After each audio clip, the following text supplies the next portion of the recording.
A paz do Senhor para todos os nossos irmãos, alunos da Escola Bíblica Dominical. Pode assentar. Graças a Deus pelo privilégio que Deus nos concede de, nesta manhã, estarmos mais uma vez na nossa maravilhosa, gloriosa Escola Bíblica Dominical, para mais um ensino da Palavra do Senhor. Continuando então um texto, a lição, segunda lição de hoje, então, falando sobre a Igreja de Cristo e o Império do Mal. Quem que está hoje pela primeira vez na escola? Não veio a lição passada? Primeira lição hoje, está pela primeira vez? Muito bem.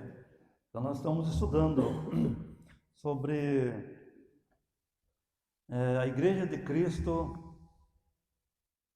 frente ao espírito babilônico, um sistema perverso, diabólico, que caminha, que se organiza e desde o início da igreja ele já faz oposição à igreja, mas vai se organizar ainda mais e será mais violento ainda. Amados irmãos, diz aqui a nossa lição, como viver neste mundo dominado pelo espírito da Babilônia. O que pretende o trimestre, como que o cristão deve viver, e nós temos aqui então esses temas que nos ajudam, nos orientam como igreja a vivermos neste mundo diante de tanto pecado. A lição de hoje, amados irmãos, é a deturpação da doutrina bíblica do pecado. Nós vamos observar, irmãos, que o mal nunca vai prevalecer, O mal nunca vai prevalecer. Quem vence é a igreja, é o povo de Deus. Mas para isso nós precisamos estar embasados na palavra de Deus, na Bíblia, com a Bíblia na mão, para nossa orientação. E nós vimos na primeira lição que a leitura bíblica ela foi extraída lá do livro do Apocalipse, capítulo 17, onde mostra a queda desse sistema que hoje faz oposição à igreja. Então, esse sistema vai cair, vai ruir, e a igreja vai permanecer. Se você observar, irmãos, é muito lindo a visão que João teve lá na ilha de Patmos. No capítulo 17, ou vamos um pouquinho para trás, no capítulo 15, o João tem a visão de 7 anjos lá no céu, com 7 taças prontas para derramar na terra, para executar os últimos juízos na terra, a fazer a última limpeza, no pecado e dos pecadores na terra. Mas antes desses 7 anjos que estavam posicionados, as taças na mão, para derramar na terra, Você vai observar que um derrama no mar, o outro nos rios, no sol, na terra, sabe? Onde tiver vestígios, da raça humana, o pecado, vai ser banido. Mas antes dele derramar essa taça, as taças, um anjo chama João e dá para João 2 visões, com antecedência. Primeiro João um desses anjos chama João e mostra o quê? É a lição de domingo passado. Diz assim, e veio um dos 7 anjos que tinham as 7 taças e falou comigo dizendo, vem mostrar-te-ei a condenação da grande prostituta que nós estudamos, que é o sistema, né? Sistema espírito babilônico, a confusão, a mistura, sistema tanto político, religioso, cultural, em que o ser humano está envolvido. É o império do homem, né, dominado por Satanás, fazendo oposição a Deus. E João vê a queda desse império. Tudo isso que nós estamos observando hoje, que faz oposição à igreja, a Deus, vai cair. E com antecedência, o anjo mostra para João. Mas o que eu acho lindo, irmãos, é que com antecedência, o anjo mostra para João outra visão. E lá no capítulo 22 do Apocalipse, o 22, vamos ler para nós ver aqui bem rapidinho, ó. 21 acho que é, né? Me veio agora aqui, quando eu estava sentado ali, fazer uma introduçãozinha aqui nesse assunto. Apocalipse, o 20, vamos rapidinho aqui, ó. É o 19. Não é o 19 não, é o 21. O 21 e o 9. Desculpa aí, me atrapalhei aqui, tá? É a mesma visão que o João, quando os 7 anjos se apresentam para fazer o trabalho de juízo de Deus sobre a terra. Primeiro, um dos anjos desses mostra para João a condenação. E o que João vê? Vai até um deserto e vê uma prostituta, que é o símbolo do poderio humano, mundial, e envolve tudo que diz respeito ao ser humano. Comércio, né? Religião, política, cultura, tudo em que o ser humano se envolve, né? Mas esse mesmo anjo, ou o outro anjo, mas é um desses anjos que tem as 7 taças, diz assim, ó: e veio um dos 7 anjos que tinham as 7 taças cheias das últimas 7 pragas, ó, não tinha sido derramado ainda. Foi uma visão com antecedência. Diz: vem e mostrar-te-ei quem? A esposa, a mulher do Cordeiro. Lá era uma prostituta. É o sistema mundano, humano, diabólico, né, que está se organizando. Hoje ele é só um espírito no mundo, mas se tornará uma organização assim, real, né, literal na Terra. E esse sistema vai cair. E o que João viu? Agora aqui, uma mulher, a esposa, a mulher do Cordeiro. Essa aqui é a igreja, irmão. Elevou-me em espírito a um grande alto monte e mostrou-me a grande cidade, a santa Jerusalém, que de Deus descia do céu. E aí, irmãos, o futuro nosso, o futuro daqueles que servem a Deus, daqueles que lutam para não pecar, né, para não transgredir as leis de Deus, se mantém nesse mundo, né, e que fazem parte da Igreja de Cristo.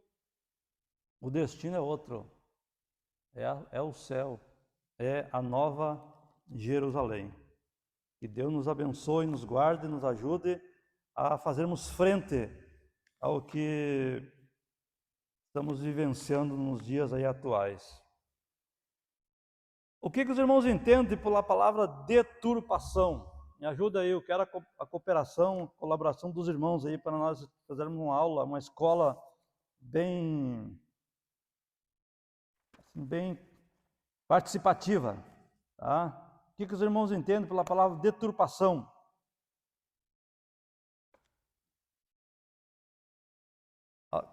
Algo corrompido, que se corrompeu, né?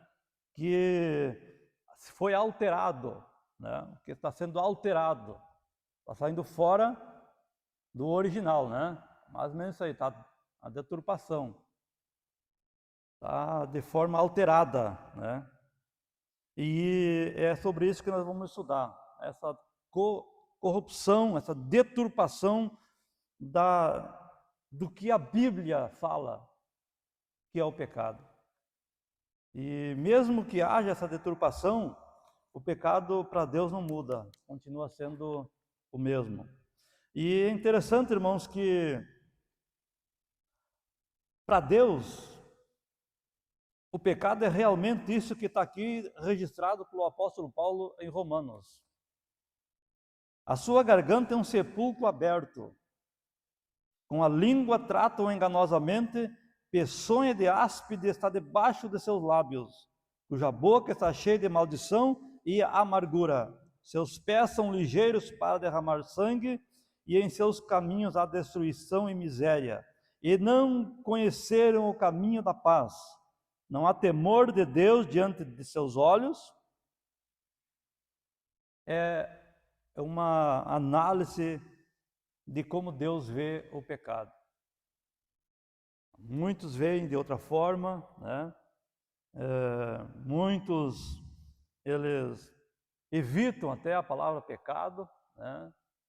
Hoje essa palavra está bem em desuso. Lá fora nem se fala, no meio cristão também está bem em desuso, né? E quando você fala em pecado, você ameniza, né? Mas Deus continua dando as mesmas características. E eu quero ler mais um texto, irmãos, para ver como é que Deus trata o pecado. Isaías capítulo 1, o versículo 4, 5 e o 6. Quem tem a Bíblia, abra aí. E depois nós vamos procurar, como falou o irmão Alecas, aqui tem vários textos que o nosso comentarista, o pastor Douglas, coloca, e nós vamos estudar esses textos, junto com a lição. Olha como Deus vê o pecado, irmãos. E Deus não mudou, né? A santidade dele, que trata essa anomalia, esse mal, dessa forma. Ai da nação pecadora, do povo carregado de iniquidade, da semente de malignos, dos filhos corruptores, deixaram o Senhor, blasfemaram do Santo de Israel e voltaram para trás. Por que seríeis ainda castigados, se mais vos rebelaríeis? O povo, quando está numa situação, quanto mais castigado, mais se rebela. Você vai ver que na grande tribulação, irmãos, quando os juízos de Deus caírem sobre a terra, mais virados eles vão ficar, mais vão blasfemar de Deus. Porque nessas alturas, irmãos, já saiu da mente dos homens a consciência de que existe Deus. O sistema já minou tanto como nós vamos ver hoje aí fora. O sistema está minando a raça humana, o ser humano, as crianças, e Deus já está saindo de cena dessas pessoas.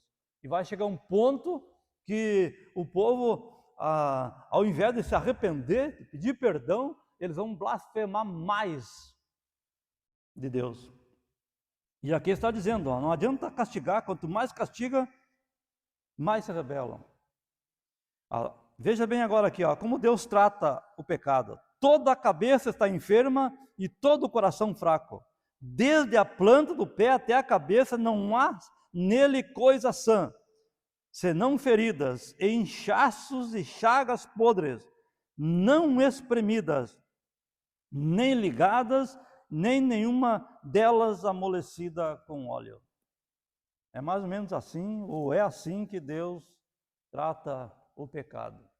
Às vezes nós tratamos de outra forma, mas é assim que Deus trata.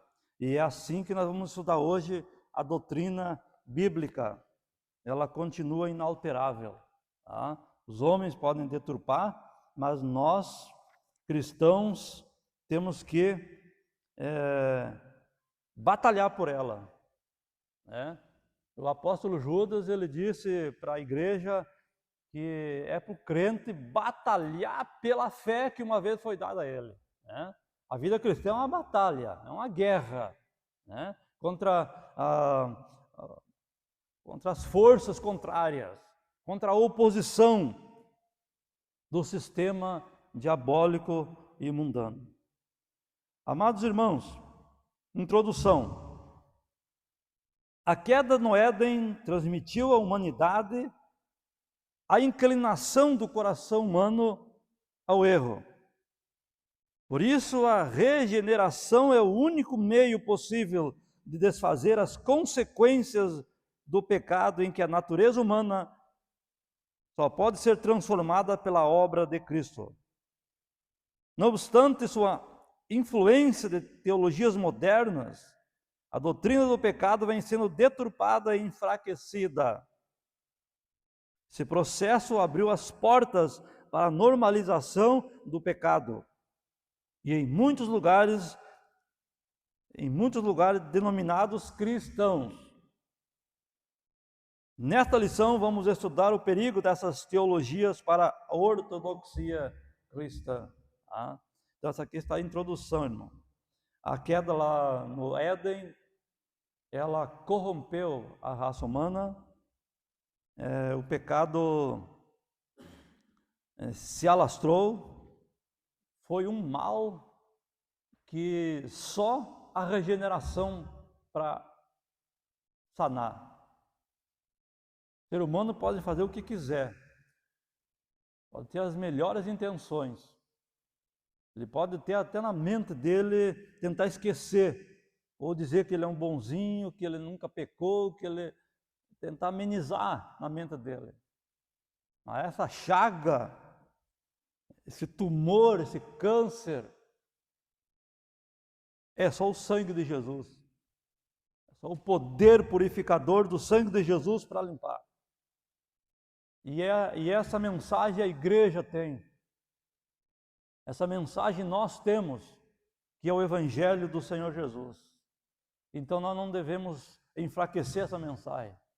Dentro da ética, dentro do amor, dentro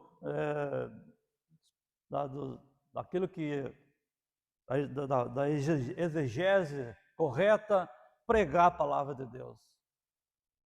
Ensinar que pecado é pecado, foi e é até hoje. E ele leva para o inferno. Então, amados irmãos, as tendências, o espírito babilônico, surgiram filósofos, teólogos, né, do mal, que transtornam as doutrinas bíblicas, né, eles surgiram, né? A Apocalipse diz que a besta, que surge como um sistema, ela vem da onde? Capítulo 8 do 17 explica da onde ela vem. Ela era, não é, mas virá. Virá da onde?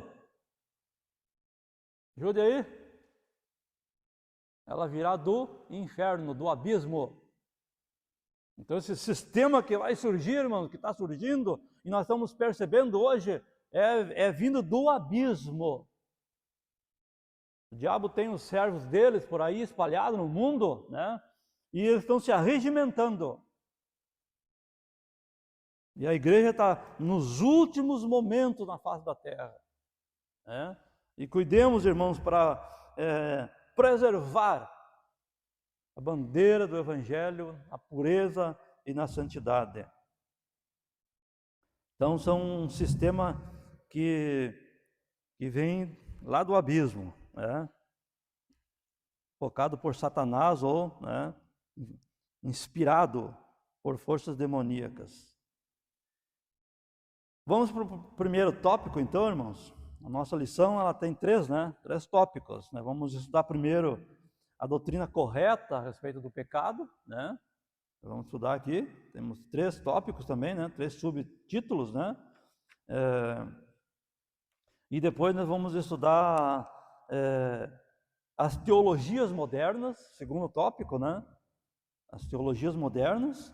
E depois nós vamos estudar o terceiro tópico, que é a normalização do pecado. Mais ou menos é o que acontece atualmente, né? No primeiro tópico, o ensino bíblico da natureza pecaminosa. Temos aqui então definição de pecado, primeira subdivisão do primeiro tópico. Segunda subdivisão, a universalidade do pecado. E a terceira, a corrupção total. Tá? Então vamos aqui pela primeira parte. Vamos definir o que é pecado. Tá? O que é pecado? Usamos a palavra pecado, né? Pecado é uma palavra no português, né? Nós vamos nos originais aqui, ajudado pelo nosso comentarista, pastor Douglas, que é um servo de Deus muito inteligente, né? Eu admiro a inteligência do pastor Douglas para escrever essas lições. Deus tem levantado esse irmão, né, para um baluarte da verdade nessas últimas horas, né, da igreja, principalmente aqui no Brasil. A definição do pecado, ou de pecado. Dentre os termos para pecado, destacamos os substantivos hebraicos chatá, cuja raiz significa errar o alvo, né? Então, a essência da palavra pecado, né? A raiz da palavra pecado, né? Chatá quer dizer errar o alvo, né? Não acertar o alvo. E o seu correspondente grego é armátia, que possui conotação de erro moral, né? Assim a Bíblia define pecado como a transgressão da lei de Deus. Então pecado é isso, irmão. É transgredir a lei de Deus. Quem lê para nós aí 1 João 3 e o versículo 4? A palavra abrange não apenas errar o alvo, mas deliberadamente acertar o alvo errado.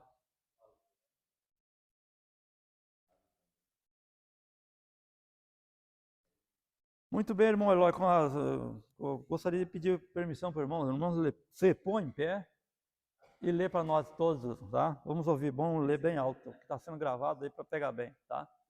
1 João, o capítulo 3, versículo 4, né? Ou não, o versículo 3 e o 4. Qualquer que nele tem essa esperança purifica-se a si mesmo, como também ele é puro. Qualquer que pratica o pecado também pratica a iniquidade, porque o pecado é. Muito bem. Obrigado, irmão. Então, amados irmãos, todo pecado praticado, ele é contra Deus. Porque o ser humano, ele foi feito à imagem e semelhança de Deus. Todo ser humano, ele traz os traços de Deus na vida. Tá? Ele tem uma ligação com Deus. E todo pecado afeta a santidade de Deus. E esse pecado acontece quando nós transgredimos a lei de Deus. A lei de Deus diz que é assim, e nós fizemos do outro jeito. Estamos errando o alvo, estamos pecando. O primeiro pecado praticado lá no Éden foi um erro, né? Um desvio do alvo. Deus disse para o casal, os irmãos lembram muito bem, né? Que de todas as árvores do jardim poderiam se comer livremente. Mas aquela que estava no meio do jardim, a árvore do conhecimento do bem e do mal, não era para comer. Porque o dia que eles comessem, eles morreriam. O que eles fizeram? Eles, incitados por Satanás, né? Eles erraram o alvo. Eles desobedeceram, quebraram a lei. E, consequentemente, né, eles pecaram. Então, o pecado, amados irmãos, ele tem a ver com Deus, com a nossa relação com Deus. Quando desobedecemos Deus, a lei de Deus, né, que é a vontade de Deus, nós estamos pecando e, consequentemente, estamos nos separando de Deus. Muito bem.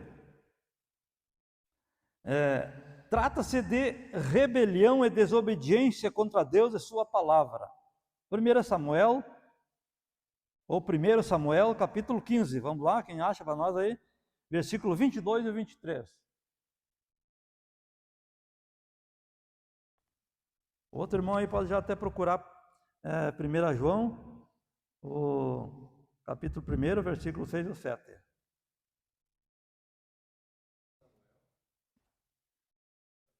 Isto.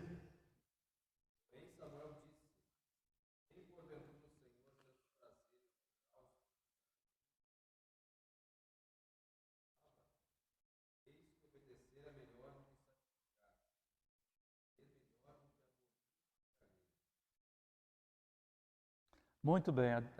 O pecado é uma desobediência, né? Desobediência à lei de Deus. É muito claro lá quando Caim, né? Caim comete ou se entristece, né? Ele comete o suicídio, né? Mata seu irmão e descai o semblante dele. Deus diz assim para ele: por que você não faz bem, não faz correto? Se você fizer bem, vai haver aceitação para ti, né? Deus não estava aceitando a atitude do Caim, porque Abel oferecia correto o sacrifício. Oferecia um carneiro, né? Um cordeiro, derramava o sangue, molava o sangue. Era essa a atitude correta, né? Foi assim que Deus deu o exemplo lá dentro do Éden. E o Caim, ele fez o contrário, segundo a sua própria vontade. Há quem diga que ele trazia dos frutos da terra, os frutos podres, os frutos ruins. Não, talvez ele fizesse sucessos melhores, mas não adianta, quando o princípio está errado, Deus não se agrada. E Deus diz para Caim: faça certo, que vai haver aceitação para ti. Né? Pecado já à porta. Faça correto, que vai haver aceitação para ti. Há aqueles irmãos que erram por não conhecer a verdade. Mas há aqueles que erram deliberadamente, no caso como Caim, né? Sabe fazer e não faz, ele é um rebelde, né? Ele está cometendo uma rebeldia e está em desobediência à palavra de Deus. Além disso, o pecado afasta o homem de Deus, fazendo-o pecar contra o próximo. Tá? 1 João 1, 6 e 7. Estou lá?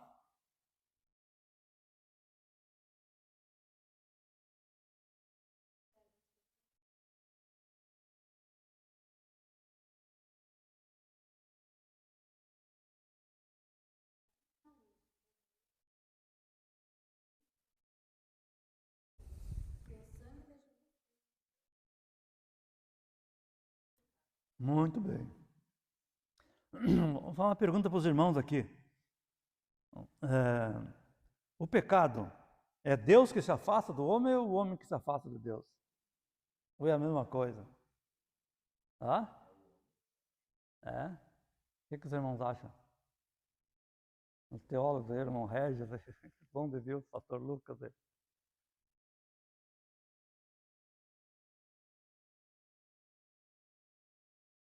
É o homem que se afasta de Deus, né?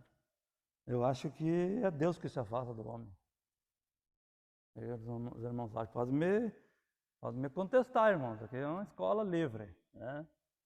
Porque se você olhar o pecado original, né, quando Adão pecou, Deus expulsou Adão do Éden.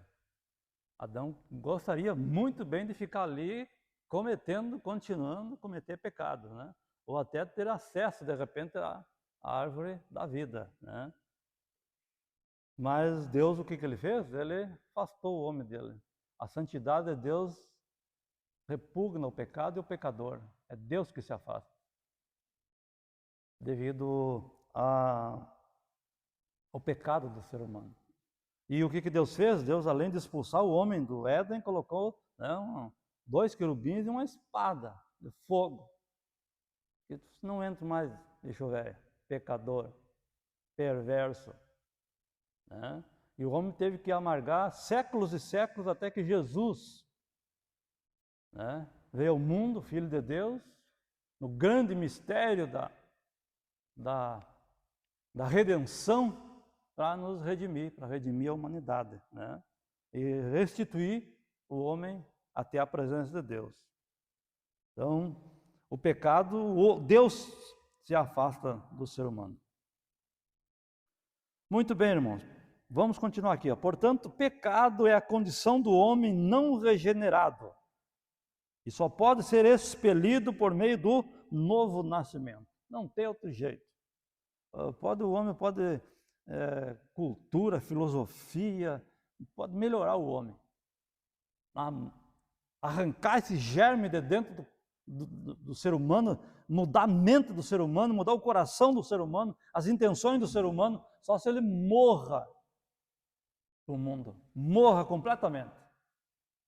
Sabe, né, que uma pessoa quando morre, ele se esquece da vida, né? Pode chegar no ouvido dele assim, ó, quando alguém que está no caixão ali, né?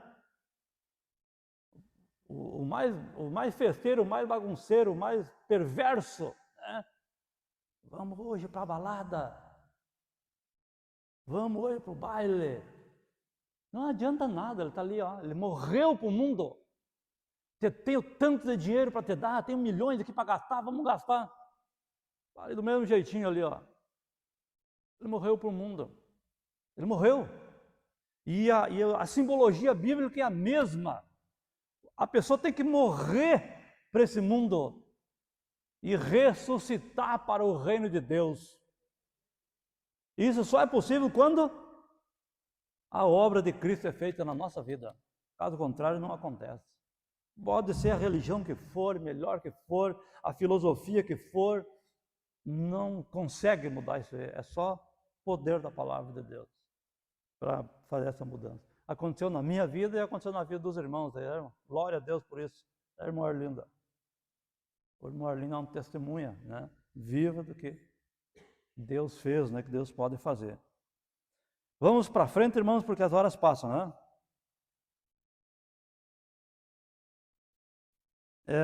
A universalidade do pecado. Quer dizer, o pecado, então, nós definimos ele, né? Agora nós vamos ver que ele não ficou só em Adão. Ele se universalizou, porque a raça humana também se universalizou, né? Todos descendem de um, Adão. Ninguém na terra, né, não descende de Adão. De um veio a raça humana. Consequentemente, o pecado entrou por um, né, e passou a toda a raça humana. Todo ser humano que nasce em pecado. Até uma certa idade ele tem aquela inocência dele, né? Ele não experimentou ainda. Mas deixa a criança continuar e não dá nenhuma instrução para essa criança, para ver para que lado ele pende. Ele pende para o bem ou pende para o mal? Ele pende para o mal, porque está dentro dele esse germe, né? Essa anomalia que é o pecado. O ser humano foi criado em estado de inocência, sem pecado perfeito. É assim que Deus diz que nós fomos criados, né? É a doutrina bíblica, doutrina da palavra de Deus. E dotado de livre-arbítrio, né?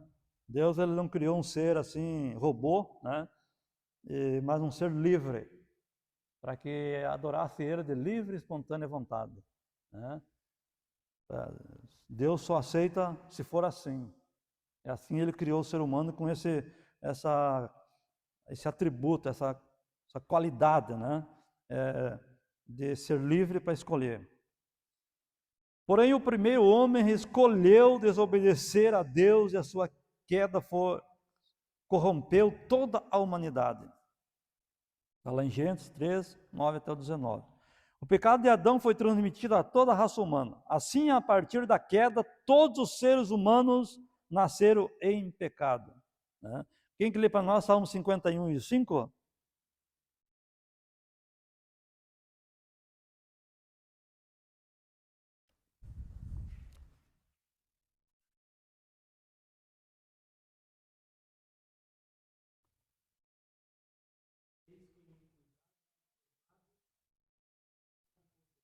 Muito bem. Aí o salmista Davi, ele esclarece, né? Ele entende, né? Que assim aconteceu com ele e com todos, né? Fomos gerados em iniquidade. Portanto, o pecado não é passado adiante meramente pela força do mau exemplo, né? Mas é um mal inerente à natureza humana, né?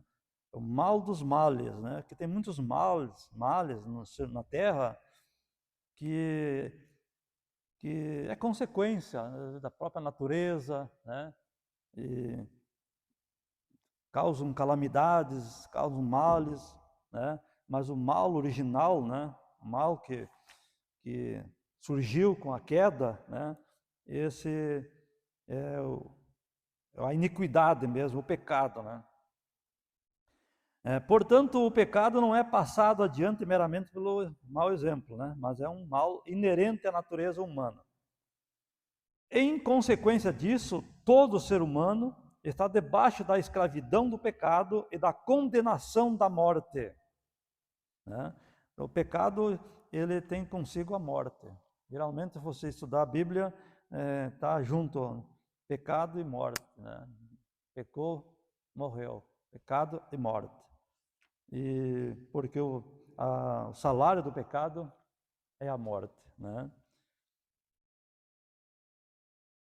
Apesar de corrompida pelo pecado, a natureza humana pode ser eficazmente regenerada pela fé em Cristo Jesus, né? Em Cristo. Os versículos aqui não vão ler para não passar muito do horário. Terceiro item aqui, ó. Corrupção total. Tudo corrompido ficou. O estado de corrupção mental, moral e espiritual da natureza humana. Romanos 3, 10 até o 18. Nesse aspecto, a inclinação para fazer o errado é resultado do pecado. Isso é muito interessante, irmão, nós saber bem, porque depois nós vamos estudar as outras teorias, né? As outras filosofias que querem dizer o contrário, né? E elas estão por aí, né? Nas escolas, nos colégios, na mente das pessoas ímpias, né? O crente tem que saber com exatidão o que a palavra de Deus diz. Por causa da queda, todas as áreas do nosso ser foram corrompidas. Essa corrupção impede o homem de tomar a iniciativa no processo de regeneração. Ele só pode ser liberto do pecado após o convencimento do Espírito. Sem essa ajuda divina, ninguém pode ser transformado. Ou seja, o livre-arbítrio precisa ser divinamente restaurado. Somente por meio da graça o homem recebe capacidade para crer, arrepender-se e ser salvo. Né? Até para isso é preciso a ajuda de Deus, né? A própria pregação do Evangelho, quando ela é pregada, né, corretamente, ela ajuda o homem a ter fé, né, a crer. E quando ela é pregada de forma correta, né, inspirada, uma pregação bíblica, o pecador ouve e essa palavra lhe ajuda, né, a entender e ele passa a crer, então, na verdade. Muito bem. Dessa forma, a libertação do pecado não provém de nenhum esforço humano, mas é gratuita e divinamente ofertada. É só pela graça de Deus, né? Pela fé em Cristo, que o ser humano pode ser livrado desse mal. Né? Muito bem, irmãos. Alguma colocação dos irmãos a respeito do primeiro parágrafo aqui que nós estudamos, os irmãos podem participar aí, tá? Fazer uma contribuição para o enriquecimento da nossa lição de hoje, tá? Ficou bem claro, né, irmãos? Como que é a doutrina bíblica do pecado, né? Como que a Bíblia expõe o pecado. Vamos então, irmãos, para segundo tópico da nossa lição, e nós vamos estudar agora aqui as teologias modernas, né? As teologias que são contrárias à palavra de Deus, que surgiram e que vêm surgindo, né? Aberrações que surgem, né? E que vão de encontro, à verdade que é a palavra de Deus. A primeira é a teologia do pecado social. A segunda é a teologia da libertação. E a terceira é o liberalismo teológico. Três, né, teorias, três correntes aqui, teológicas espúrias, né? E dentro dessas correntes teológicas aqui, ela é bem subliminar, né? Se a pessoa não tem conhecimento bíblico, ela pode ser, né, enredada por essas ideias aqui, né? Primeiro, vamos estudar a teologia do pecado social, tá? A tese do pecado social remonta aos concílios católicos de Medellín, na Colômbia, e de Puebla, no México. E essa tese defende que o pecado é algo que se constrói por meio de estruturas opressoras, tais como a pobreza, a injustiça e a desigualdade. Dessa maneira, a redenção do pecado não se restringe ao aspecto espiritual, sendo preciso tratar as questões sociais. O pecado deixa de ser tratado ao nível da moral e passa a ser considerado no nível econômico e social. A mudança de ênfase do pecado original, né, que estudamos na doutrina do pecado, né, mudança dessa ênfase para o pecado social, que é o estrutural, enfraquece a responsabilidade moral do pecador. Chega a um ponto do ser humano ser vítima, né? Ele é vítima. Você pode roubar celular, que não tem problema nenhum. Ele é uma vítima da sociedade, do sistema em que ele está, né? Então, o que os irmãos entenderam aqui nesse primeiro tópico aqui, né? Que essa corrente teológica, ela quer dizer que o mal que as pessoas praticam, que a gente define como pecado, como desobediência, né, como rebeldia à lei de Deus, e os pecados que as pessoas praticam, a maldade que as pessoas praticam, é produto do meio ambiente. É porque eles vivem em condição deplorável, de miséria, de pobreza, né, e que eles então são obrigados a determinadas práticas, a matar, roubar e fazer o que eles fazem. Essa é uma teoria, ou uma teologia muito barata, né? Muito fácil de destruir e derrubar, né? Porque se você for para os lugares mais finos, lugares mais ricos, né? Lugares mais finos, mais ricos, países ou cidades, onde impera o luxo, a riqueza, né? E as pessoas lá nasceram dentro da riqueza, você vai ver que lá também está o pecado, lá está a degradação, lá está os mais degradantes vícios e imoralidades, porque o pecado não é produto do meio ambiente, das condições socioeconômicas. Pecado, estudamos, né? É um germe que está dentro do coração do ser humano. Não importa o lugar onde ele esteja, ele vai praticar o pecado, porque ele é um pecador, né? Por compulsão, né? Então, essa é a teoria, irmãos. É uma teologia que faz o ser humano de vítima, né? Ele é vítima da sociedade, né? Então nós temos que ajudar. Isso, tira a autorresponsabilidade do ser humano, né? Então como é que nós temos que tratar esse ser humano? De uma forma diferente, né? Tratar ele tentar melhorar, né? Mas você observa assim que os presidiários, né, vão para a cadeia, lá são tratados com do bom, do melhor, né?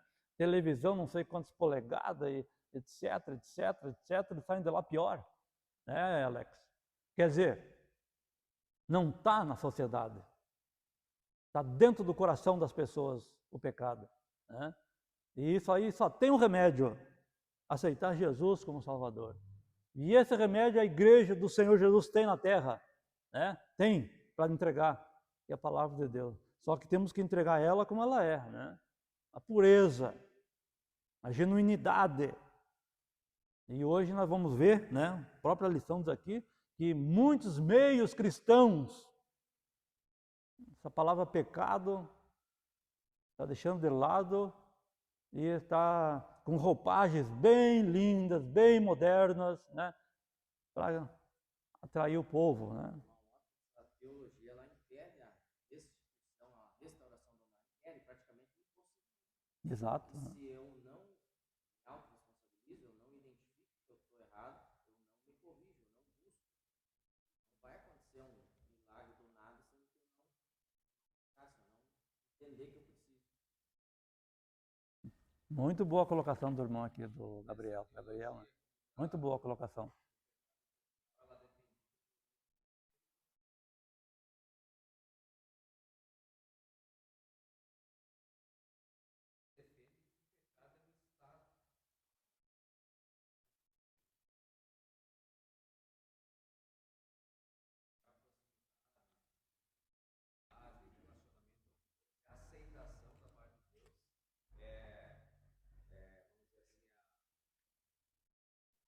Uhum.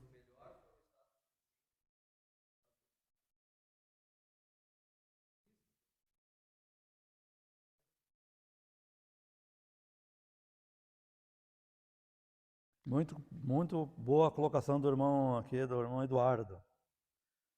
Muito bem, irmão. Enfraquece a responsabilidade moral do pecador.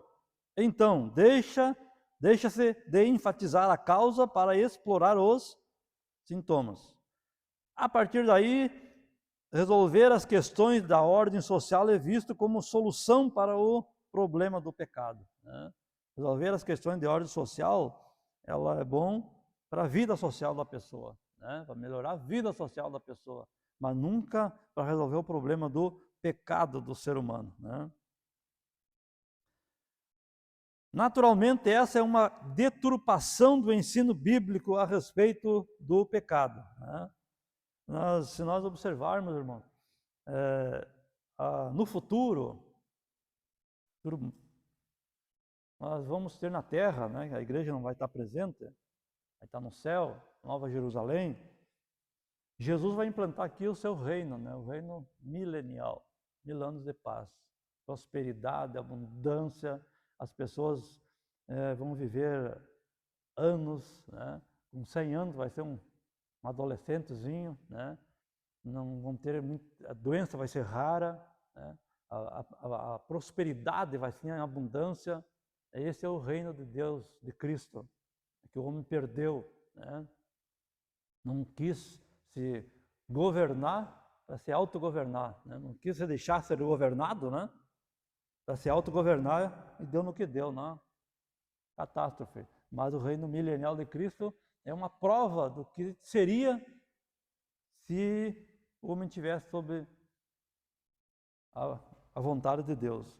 E nós vamos observar, irmãos, que mesmo o ser humano vivendo 1000 anos de paz, de tranquilidade, de sossego, de bênção, em cima de bênção, no final o diabo será solto e todos eles novamente se voltarão contra Deus. Nesse período, esse germe foi contido pelo poder de Deus nesse período, quando que o ambiente será totalmente, né, envolvido pela presença de Deus, pelo conhecimento de Deus na terra. Mas no momento em que o diabo for solto de novo, está ali o pecado, está ali o germe de novo. Então isso aqui é mais uma prova de que não é o meio ambiente. Porque se fosse o meio ambiente, Satanás fosse se levantar lá e dizer, não mesmo, dessa vez nós vamos cair de novo. Os anjos caíram lá, a humanidade caiu, agora não. Vamos continuar nesse reino bom de paz que estamos vivendo aqui. Mas não. De vereda eles vão se aliar a Satanás, porque o germe que está neles provém de Satanás, provém do mal, provém do pecado. Que é a rebelião contra Deus. Então essa teologia aqui, irmãos, é muito parca, muito barata, né? E triste é o homem que está mergulhado dentro dessa teologia aí, né? Vamos para frente, irmãos? A teologia da libertação. Quem que tem algum conhecimento aí sobre a teologia da libertação? Nos dá uma ajuda. Deixa eu ler primeiro aqui, tá? Depois os irmãos me ajudam aí. A teologia da libertação que não liberta nada, né? Escraviza mais ainda. Né? É uma praga que se instalou, né? Se instalou na América Latina, nos países latinos, né? E que foi um dos grandes problemas até para a Igreja Católica. A Igreja Católica perdeu muito, né? Devido a essa praga aí. E até hoje eles não conseguiram, né? Os papas se levantaram, né? Uns mais moderados. Por último, esse João Paulo II condenou abertamente, né, a teologia da libertação, e porque ela é uma praga, né, que se instalou aqui na América Latina, que leva todo mundo para o lado esquerdo, para a esquerda, né, para anti-Deus, né, para as coisas divinas. Eu vou ler aqui, os irmãos me ajudam aí. A teologia da libertação tem afinidade com as ideias socialistas de Karl Marx, né? Essa teoria libertar, entre aspas, né, o oprimido das estruturas opressoras da sociedade, ela nasce na década de 1970, com Gustavo Gutierrez, lá no Peru, e Leonardo Boff, aqui no Brasil, né? Para eles, o estudo teológico não deve estar centrado em doutrinas bíblicas. Entendeu? Até tem uma frase, né, não sei de quem, que eles usavam muito, né, que é o seguinte, ó, pregue o evangelho. Se não for possível, fale o evangelho. É mais ou menos assim, né? Prega o evangelho, mas se não for possível, pregue ele. É uma coisa mais ou menos assim, dizendo que o que menos importa é tu pregar, você anunciar. Tudo por ações, por obras, né? Por atitudes sociais. E nós vamos ver que não, o evangelho ele é pregado, anunciado. Jesus disse, ide por todo o mundo e pregar o evangelho a toda criatura. Tem que ser pregado, anunciado, verbalmente, para que a pessoa escute e escutando ela gere fé no seu coração.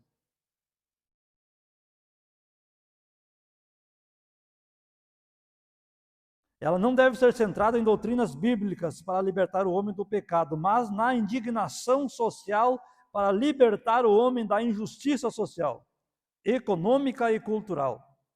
Desse impulso surgem então as teologias de cunho emancipatório, né? Esses grupos que surgem, né? Que querem se emancipar, né? Eles têm raízes aí, né? Nessa teoria, nessa teologia aí, né? Que é da libertação. Ela abriu as portas para outros grupos, como por exemplo a transexualidade, né? De gênero, a transexualidade, a sexualidade, que é a homossexualidade, e da raça, ou melhor, vou ler aqui. Desse impulso surgem as teologias de cunho emancipatório, de gênero, transexualidade, e de sexualidade, homossexualidade e de raça. Uma de suas vertentes é a teologia da missão integral. O grande impacto dessas influências é que a fé cristã é reduzida à militância política, socialista e marxista. As pautas sociais e progressistas são disfarçadas pela roupagem de evangelho, postas acima dos valores morais do reino de Deus. Então, transtorna-se o evangelho em conformidade ou em conformismo, criticismo e assistencialismo. Irmãos, entenderam? Alguma colocação dos irmãos sobre essa tópico 2 aqui, sobre a teologia da libertação?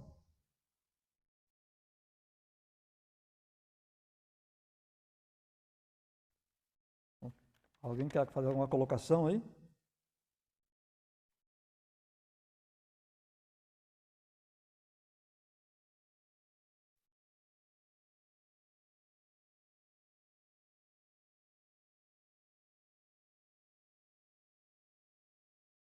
Não seria bem isso, irmã. Não. Na verdade, essa nome, culto de libertação, ele não é oriundo das raízes da Assembleia de Deus, da doutrina bíblica, né? Ela veio dos movimentos novos, dos neopentecostais, né? Porque não precisa fazer um culto especial da libertação, né? Jesus liberta até de uma escola dominical, né? Jesus liberta, só pregar a palavra de Deus, Jesus liberta, né? Mas surgiu aí, né? Não sei esse nome, né? Mas não tem nada a ver com essa teologia aqui, né? Essa aqui é uma libertação, né, da opressão, né? E é um erro tão grande que eles põem os pobres acima dos ricos, né? Eles querem destruir os ricos para fortalecer os pobres. E se for preciso até usar a força, né? Isso aí está no sangue do povo latino. Foi tão forte isso aí, né, que está destruindo a América toda, né? Essa corrente aqui, ó, essa teologia chamada teologia da libertação.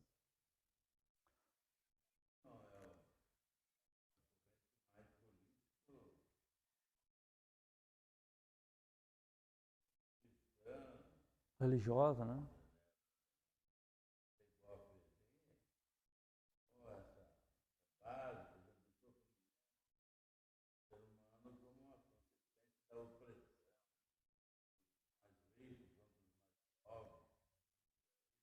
Misturou a parte religiosa com a parte política. Foi implantar isso. Progrediu muito, mas ainda persiste no nosso Brasil hoje. A teologia política que aí é tirado, né, dos ricos para os pobres, mas na verdade só na teoria, porque na prática fica rico quem é os líderes políticos lá do comunismo. É verdade, só a base, né? A base. O povo mesmo cada vez mais pobre. Eu estive em Cuba e pude ver pessoalmente lá miséria que predomina lá, né? Vendo como pode ainda cristão votar numa ideologia dessa. É triste ver. Mas, exatamente como a lição cristã, coisas que antecedem a vinda de Jesus e o diabo, de todas as formas, ele quer atacar e impedir que o povo de Deus. É verdade. Obrigado, irmão Lucas, pela colocação. A gente observa, como o irmão Lucas falou, né?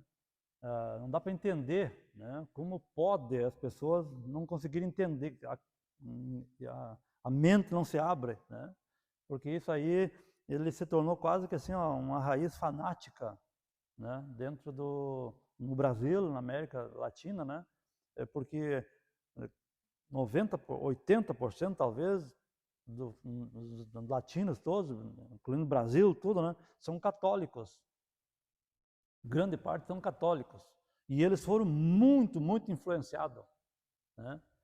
Quando surgiu essa teologia aí, né? É o céu na terra, né? É o reino de Deus para nós.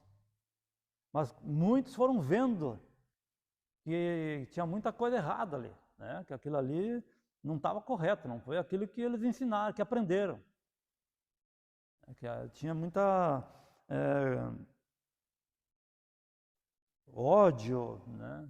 Luta de classe, né? E foram se afastando, né? E hoje é um problema até para dentro da própria Igreja Católica, né? Esse problema que surgiu aqui na América Latina, esse movimento. E nós vamos observar, irmãos, que tanto a teologia da libertação como a missão integral da igreja, que é uma outra corrente teológica que está bem dentro do meio cristão, né? A gente sabe, né, irmãos, que a igreja tem que fazer assistência social. É bíblico. Tiago diz que a religião pura é aquela que visita os órfãos e as viúvas nas suas necessidades. Mas a igreja não foi chamada para resolver todos os problemas do ser humano. A igreja não foi chamada para isso. A igreja foi chamada para pregar o evangelho e levar as pessoas para o céu, libertar o pecado das pessoas. Porque você dá sopão, você dá comida, você dá tudo para essa gente, e ainda vão para o inferno, né? Isso, é.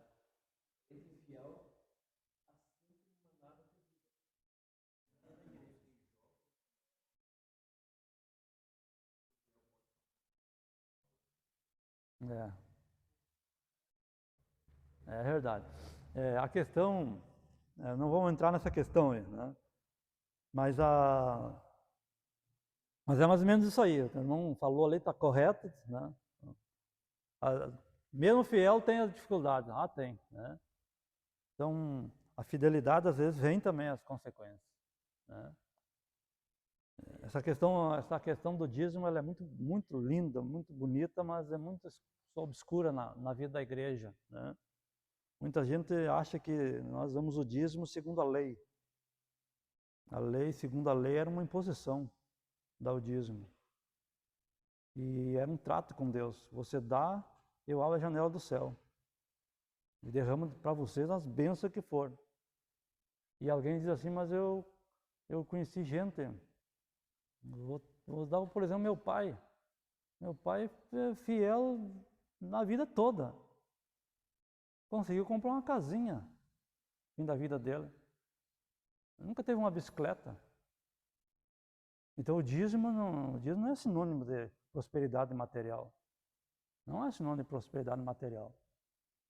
O dízimo nós damos em agradecimento a Deus por aquilo que não que nós vamos receber, mas por aquilo que Ele já nos deu. Abraão, quando deu o dízimo, ele deu sobre aquilo que ele já tinha recebido. Em agradecimento, ele deu para Deus, né? Então a gente nunca deve dar, o fulano, né, morreu pobre, é um dizimista fiel. Tem nada a ver o dízimo com a condição financeira. A condição financeira está em você trabalhar, se esforçar, fazer bem feito o teu serviço, por mais simples que seja, fazer bem feito, né? E Deus vai te abençoar, né? Porque senão fica uma coisa pendente aí, né? O irmão é fiel, é dizimista, fiel, aí nunca conseguiu nada. Não está na Bíblia que o fiel, o dizimista fiel vai ser rico, porque ele dá o dízimo, né? Porque ele é um agradecido a Deus por aquilo que ele já deu para Deus, né? E o dízimo fica aqui, não vai para Deus. Fica aqui para nós comprar as cadeiras, o pastor comprar as cadeiras, arrumar o piso para nós, bonitinho, uma igreja linda, bonita, fica tudo aqui para nós, é para o nosso conforto. É uma coisa antiética você fazer parte de um grupo e não colaborar para o grupo. Acho que é mais ou menos isso aí, né, irmão Lucas, né? Essa questão, né?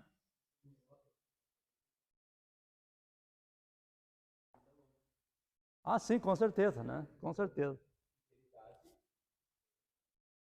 Não, concordo contigo, Eloy, que tem os dois lados aí, tá? Vamos para frente aí, irmãos, tá? Estudamos aqui então a teologia da libertação, que não liberta ninguém, né? E junto está a missão, né? A outra vertente teológica, né?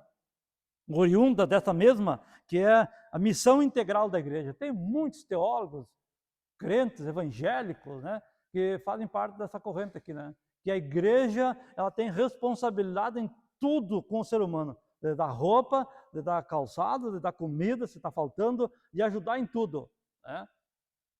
A igreja pode ajudar, mas não é a missão da igreja essa aí. A missão da igreja é pregar o evangelho. Depois de pregar o evangelho, a pessoa vai se arrumar com Deus e as coisas vão melhorar na vida dele. O ébrio vai parar de beber, de gastar dinheiro com a cachaça, com os vícios, e vai começar a sobrar dinheiro e ele vai melhorar de vida. A bênção de Deus vai chegar na vida dele, né? É assim que funciona o evangelho, né? A pregação da palavra de Deus. Como? Isso, o preguiçoso vai começar a trabalhar, vai se interessar, né? E assim por diante. É assim que eu vejo que vem a prosperidade para nós, né? Vem a prosperidade de Deus, né? na nossa vida. Está caindo aí, irmão. Estão vendo? Tá. Muito bem, irmãos. Vamos para a próxima aqui para nós. Estamos quase chegando ao término, né? O liberalismo teológico, né? Após a reforma protestante, floresceu o liberalismo teológico, onde a razão é colocada acima da revelação bíblica. Tá? Aqui, tudo tem que funcionar segundo a razão, né? Nós temos que entender para poder crer. É mais ou menos assim que é o liberalismo teológico, né? Ele tá junto com a ciência, né? Se eu não conseguir entender, então eu não creio. E a Bíblia diz o contrário, que nós temos que crer mesmo não entendendo. Não é um ato cego, mas é confiança em Deus. A fé é o firme fundamento das coisas que se esperam e a prova das que se não veem, né? E dentro dessa corrente, onde a razão está acima da revelação divina, né? Daí entra o sectarismo, né? Cai em descrédito a fé, os milagres, né? O sobrenatural, o espiritual, e fica tudo assim mais ou menos, né, no que é óbvio, material e humano, né? E é o que nós estamos observando hoje nas igrejas por aí, em geral, né? Onde predomina o liberalismo, né? Tudo tem que ser explicado segundo a razão. Irmãos, a normalização do pecado, para nós encerrar, tá? Quase terminando o horário, né? Normalização quer dizer, fica tudo normal, é tudo normal, né? Não, pecado é normal, né? E não é normal. É uma coisa que afeta o caráter de Deus. É normal aí na sociedade, né? Homem com homem, mulher com mulher, né? Está sendo normal aí, a normalização do pecado, né? E está vindo para dentro dos movimentos cristãos, ditos cristãos, né? Igrejas de homossexuais, de lésbicas, né? Isso aí não é normal, pela Bíblia não é normal, né? Pode ser normal no sistema diabólico, né? Aí no sistema babilônico, mas não na igreja, onde predomina a verdade da palavra de Deus, né? Isso não é normal. Vamos lá. Crise ética e moral. Vamos aprender que ética, irmãos, é o fundamento daquilo que a gente aprendeu. Fundamento daquilo que a gente sabe, né? E moral é a prática daquilo que a gente aprendeu. Quem que lê para nós aí, para nós encerrar, né? Não vamos passar muito tempo do horário aqui, ó. 1 Pedro 1:15. Só para nós fazer uma definir aqui, ó. Tá muito bonito aqui nesse texto essa definição aqui de o que é ética e o que é moral.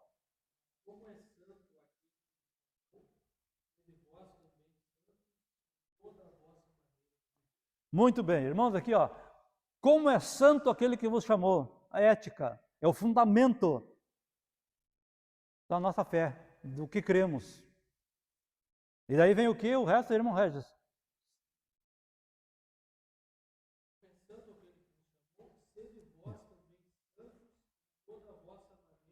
é a moral, que é como é que nós vamos usar a expressão? É a prática, é a conduta da ética, né? Então, se ele é santo, aquele que chamou, a base, né, da nossa fé, vamos ser santos. Então, é a ética e moral, né? Elas caminham bem juntas.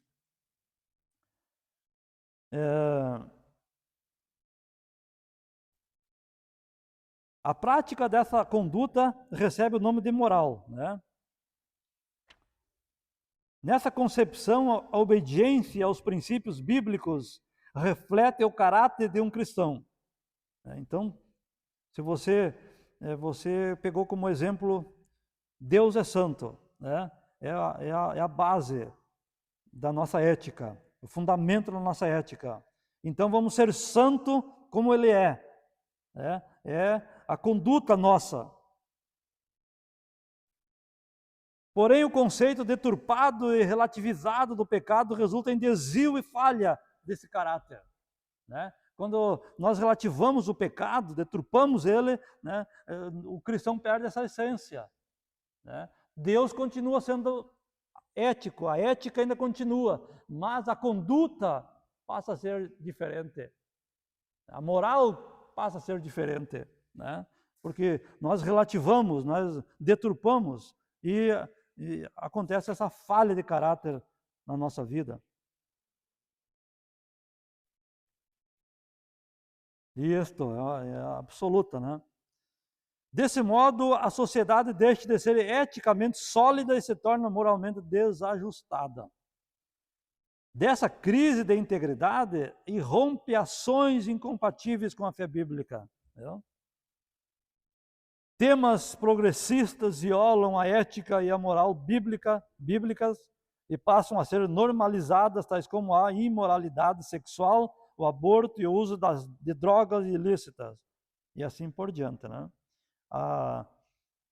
O sal vai perdendo a essência, né? E assim por diante. E o tópico, o item 2 aqui, ó, imoralidade sexual, quando se normaliza o pecado.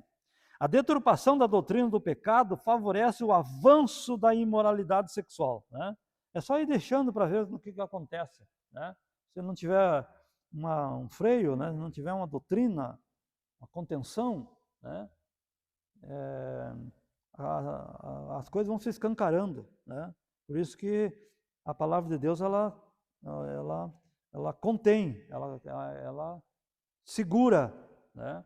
A igreja no mundo ela também, né? Ela detém, ela é uma força, detém o que vem de lá, né? O mal, né?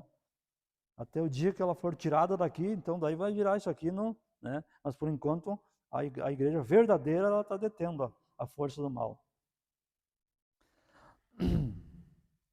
Em defesa da liberdade de decisão sobre o corpo, banaliza-se o sexo pré-conjugal, extraconjugal, normaliza-se a homossexualidade, a doutrina da castidade é vista como opressora, né? O certo fica errado e o errado fica certo, né? Nesse aspecto, o afrouxamento da moral, o ensino da ideologia de gênero e a erotização da infância promovem luxúria e licenciosidade. O pecado é tolerado, a família é desconstruída e a doutrina da santidade é negligenciada. A dessacralização da vida, né? A sacralização é aquilo que é sacro, que é santo, né? Então, em oposição aqui, seria a profanação da vida, né? Mas aqui o texto está dizendo a dessacralização da vida. As Escrituras ensinam que a vida humana é sagrada, né? Deus coloca o ser humano num patamar muito elevado, muito bonito, né? Ele tá bem na presença de Deus, né? É assim que Deus fez. Deus criou o homem à sua imagem, à sua semelhança, deu liderança para o homem, né? Deus colocou o homem acima de toda a criação dele, né? Então, por conseguinte, a vida é inviolável, ele deve ser valorizado. O corpo humano deve ser cuidado, alimentado e preservado. Não obstante, a vulgarização do pecado fomenta ideologias que desprezam a sacralidade e a dignidade humana. Propala-se a anomalia ou a autonomia incondicional sobre o próprio corpo, sem as devidas limitações éticas e morais. O slogan Meu Corpo, Minhas Regras reivindica o pseudo-direito de a pessoa usar droga, prostituir, abortar, cometer o suicídio e a eutanásia. Assim, o corpo, que é templo do Espírito Santo, é profanado, né? Faça do meu corpo o que eu quero. Essa é a ideologia da dessacralização da vida. E muitas pessoas, né, tinham uma vida, e hoje existem ensinadores por aí que dizem que a pessoa vai para o céu, né? Eu não concordo com isso aí, né? A pessoa que se suicida, ele está se matando, ele está tirando um dom que Deus deu para ele, né? Vai ter um acerto com Deus. Conclusão, irmãos, para nós nos terminar a nossa lição, já vou pedir para o irmão Alex já vir passando aqui, para não perdermos tempo. A relativização do pecado, a conclusão daquilo que nós estudamos hoje aqui, ó. A relativização do pecado que o restringe à solução de pautas sociais em prejuízo da moral e, por vez, o exclusivismo moral em detrimento de causas sociais, igualmente, não retratam a fé cristã.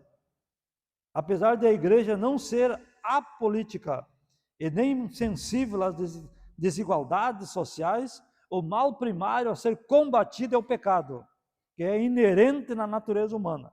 Uma vez regenerado pela fé em Cristo, o crente repudia as injustiças contra o seu próximo. A igreja atuante é aquela que ainda milita na terra contra a carne, o mundo, o diabo, o pecado e a morte. Deus abençoe os irmãos. Vou ter passado um pouquinho do horário. Pode vir aqui.